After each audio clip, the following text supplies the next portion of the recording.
les négociations internationales multilatérales sont au point mort et sont de plus en plus remplacées par des négociations bilatérales entre des grands ensembles géopolitiques. Actuellement, ce qui est sur la table et qui nous concerne, c'est l'accord transatlantique.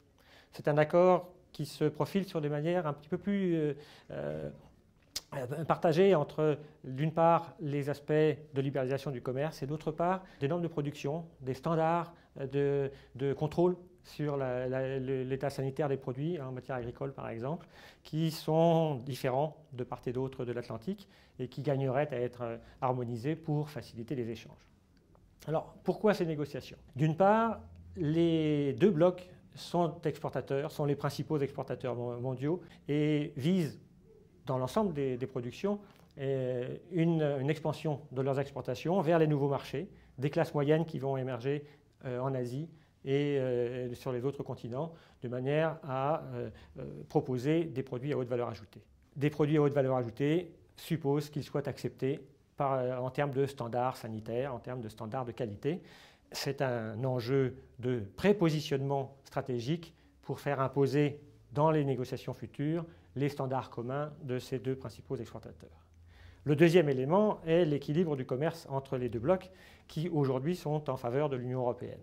Les États-Unis ont donc des ambitions de progression, ont donc un peu plus d'avantages à rechercher que pour nous, encore que ce ne soit pas vrai pour tous les secteurs.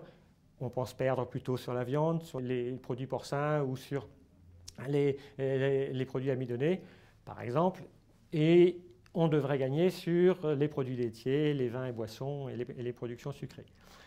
Mais tout cela est à relativiser quand même, parce qu'aujourd'hui, les règles de commerce international et les règles d'avantage comparatif supposent que les facteurs de production sont immobiles. Et le principal facteur de production aujourd'hui est de plus en plus la capacité financière d'investissement.